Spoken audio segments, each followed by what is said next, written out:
Pedro, nos hablabas antes en el descanso acerca de la banca privada estadounidense y del peligro de que la banca privada estadounidense saque moneda, saque billetes de la nada y que ese poder no lo tenga el Estado, sino que lo tenga... Que la emisión de moneda esté en manos de la banca privada.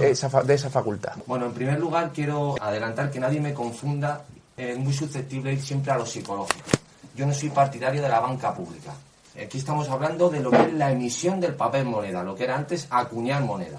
La gran decepción que me llevé, entre otros federalistas, con Madison, que como saben los oyentes, no firmaban con su nombre, firmaban con el seudónimo Publius, que hacían propaganda para que la Constitución se aprobase, se refrendase por el pueblo americano. Federal.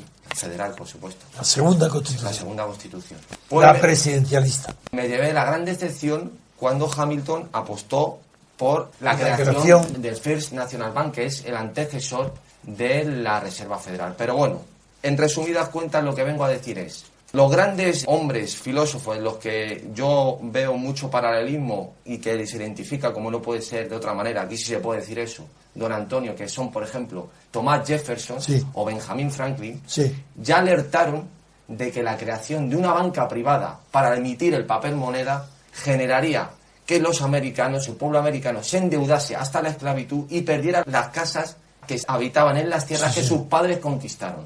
¿Qué quiere decir esto? ¿Cómo es posible que en un país que es el arquetipo, no el prototipo, sino el arquetipo, porque es el modelo único del que deberían nacer los demás? Correcto. ¿Cómo es posible que la emisión de papel moneda, lo que era antes acuñar moneda, se genere con interés para el pueblo americano? Esto es, voy a poner un ejemplo didáctico para que todos los oyentes lo entiendan. Si yo genero un país ahora mismo, Estados Unidos, comenzase de cero, y tuviese 1.000 empleados públicos y 1.000 autónomos, lo que fuere, yo tendré que imprimir papel, moneda, para que haya una circulación de dinero, que es la primera ley de la numismática, que circula el dinero. Muy bien. Resulta que ese papel moneda lo emite una banca privada. ¿Qué quiere decir esto? Que el Congreso, las cámaras, tienen que pedir dinero para que se imprima papel. Muy bien, ¿cuánto imprimimos? Dar $1.000 para que circulen $1.000. Muy bien, ¿a cuánto interés? Al 1%. O sea, quiere decir que yo tengo que devolver a la banca $1.010. Y ahora le pregunto a todos los oyentes, ¿de dónde salen esos $10 que no existen? Pues muy fácil, volviendo a pedir crédito, volviendo a imprimir moneda, a otro crédito. Correcto. Eso es una sucesión que se llama infinita. Correcto. La deuda perpetua. Eso es una vergüenza. Y eso es un tema capital que, por ejemplo, me gustaría que Roberto Centeno, que le sigo desde hace muchos años, conozco profundamente. Y que conoce perfectamente lo que está diciendo. Y que siempre pone como ejemplo a Estados Unidos, que es un país modélico, muy bien, yo lo conozco muy bien también, Estados Unidos.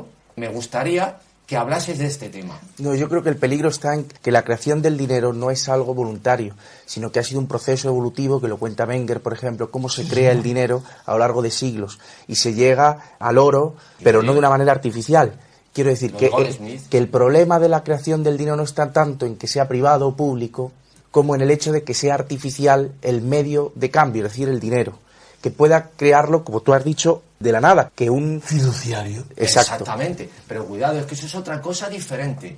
Lo que tú estás diciendo, Adrián, es que se abandona el patrón oro, por ejemplo, para tú tener un respaldo de la emisión de tu moneda, a cambiarlo, como dice don Antonio, a un sistema fiduciario. Pero eso es otra cosa. Yo no estoy hablando de eso.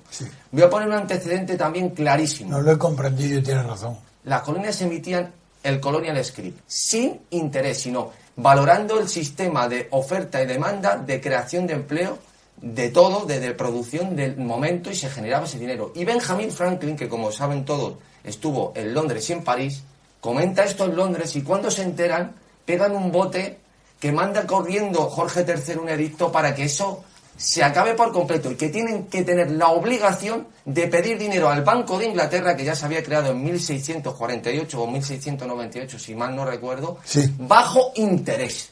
¿Qué ocurrió? Que las calles enteras de las colonias americanas al poco tiempo se generaron de parados y de deuda que no podían pagar. Eso no se puede permitir. O sea, ¿por qué? De hecho, Abraham Lincoln en la guerra, como no podía pagar a los soldados y tenía que pedir dinero a un interés del 25 o 36%, emitió los famosos greenback. Que los greenback se llama greenback porque el dorso del billete era verde. Dinero sin interés, con el que pudo pagar a sus tropas y ganar la guerra. Exacto. Que han estado circulando hasta 1996. Es que esto no se explica. Es decir, la creación del dinero de un pueblo... Duró hasta la Reserva Federal. No, la Reserva Federal, el acta de la Reserva Federal Fue es en 1913, que la firma Woodrow Wilson. Y duró hasta entonces. Después no, pero quiero decir, don Antonio, que ha seguido circulando con valor no hasta el 96. No te había entendido. Pero tú defiendes entonces que la moneda solo la acuñe el Estado. Por supuesto. Yo no estoy hablando ni siquiera, por ejemplo, yo pienso como Hayek, que tampoco soy partidario de una banca central. Tampoco. Yo lo que estoy hablando de una cosa muy concreta. De un banco emisor. De la emisión del papel moneda de un país. Un banco emisor. Es decir, yo no puedo estar supeditado a que la emisión de ese papel moneda, que haya más o haya menos, o el interés a que lo presto, dependa de unos señores que están sentados en unos despachos. Eso no puede ser. Lo que es la banca central. Jefferson se oponía a la banca central también. No, como es muy teórico, sí.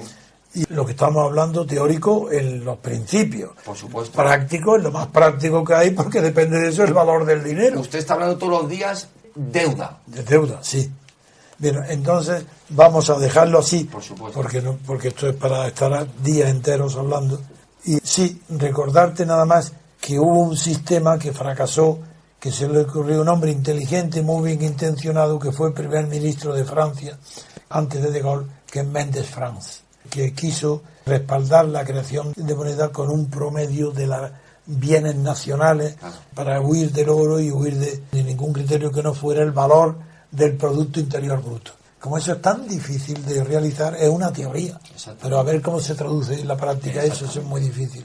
Pero basta con saber que yo estoy de acuerdo en que el banco emisor no puede haber más que uno y ese uno tiene que ser público, no puede ser privado. Y que eso no tiene nada que ver con la gente que no conoce la historia de Reserva Federal Bank, que son bancos privados, pero esos bancos privados tienen una función pública, esos 12 que son primitivos y que se crearon muy tardíamente ante el hundimiento del dólar que provocó la política de Jackson, André Jackson, que quitó la licencia al Premier Bank, a los bancos emisores, que eran públicos, entidades públicas, le quitó la licencia y los repartió a lo que se llama allí mismo, en el lenguaje de la época, Petit Bank, que eran en cada estado los amigos de Jackson. Y eso retrasó nada menos que la creación del Banco de Reserva Federal hasta el año 13. Casi un siglo perdió Estados Unidos de influencia en el mundo por esa locura, esa barbaridad, esa corrupción de Jackson, que fue también descrito eso por Tocqueville. Donde yo lo he aprendido es en Tocqueville, en la democracia en América.